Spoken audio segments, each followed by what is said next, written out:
All right, so today what we're going to do is we're going to talk about elasticity of demand. And what this is a measure of how much the quantity demanded of a good responds to a change in a price or change in the price of that good or service.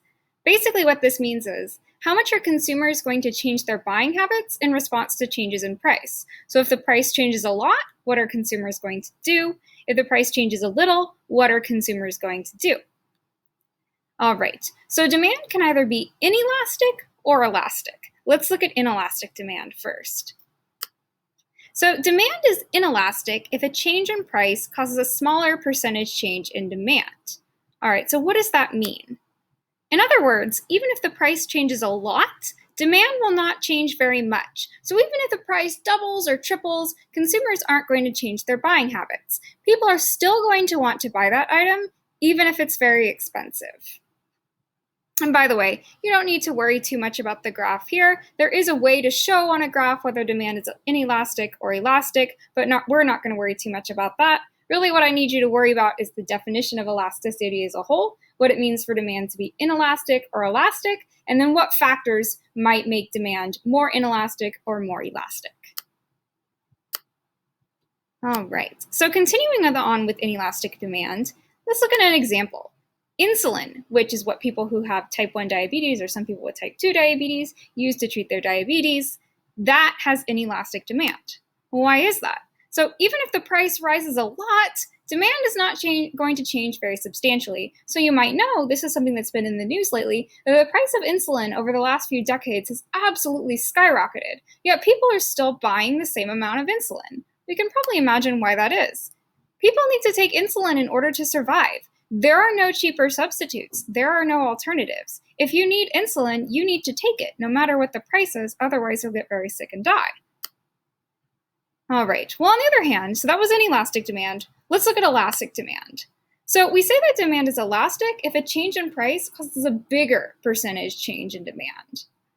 So what this means is that if the price changes a lot, demand won't change as significantly. It doesn't take much of a price change in order to get people to buy less. So if the price doubles or triples or quadruples, people are going to change their buying habits a lot.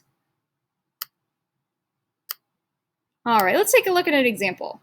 Diamonds. So if the price goes up a little, demand is going to decrease significantly. Why is that? It's not a necessity, and there are many cheaper substitute goods, right? You don't need diamonds to survive, and if you're getting married, you can easily buy someone a different kind of ring. All right, so just like, or let's say this, there are several factors that make demand either inelastic or elastic. We've already kind of talked about those, but let's look at them in detail. So there are 4 determinants of demand elasticity: necessities versus luxuries, availability of substitutes, importance to consumers' budget, and time period. And we'll go through each one of these in turn. All right, first one is necessities versus luxuries. So if a product is a necessity, demand is more likely to be inelastic. People need to buy this product regardless of how expensive it is. And as we saw with insulin, right, a lot of medical products would, or this is a factor in why a lot of medical products have inelastic demand. So, for example, in addition to insulin, brain surgery. If your doctor says you need brain surgery, you need to get brain surgery, right? You can't, there's no alternative, there's no cheaper substitute, you need to do that, right? Now, on the other hand, if a product is a luxury, so it's not required, demand is more likely to be elastic. You don't need to buy this product, so if the price rises substantially, that's going to put consumers off. So, for example, elective plastic surgery. So an elective plastic surgery is a plastic surgery that you don't need to have. It's not medically necessary. It's a luxury. It's just something that you might want to have, right? So if the price of nose jobs, which is an elective plastic surgery, goes way, way up, then you're probably going to see fewer Hollywood celebrities going around with nose jobs, and normal people too. All right, the next factor is the availability of substitutes. So if there are only If there are only a few substitutes or no substitutes at all available, demand is likely to be inelastic. Since there are no alternatives, you're going to keep buying this product even if the price rises substantially. So, for example, if you live in an area that's not walkable or has little public transportation, demand in this area for gasoline is likely to be inelastic. And that's because people don't have a lot of alternatives. If they want to go somewhere, they have to buy gasoline for their car.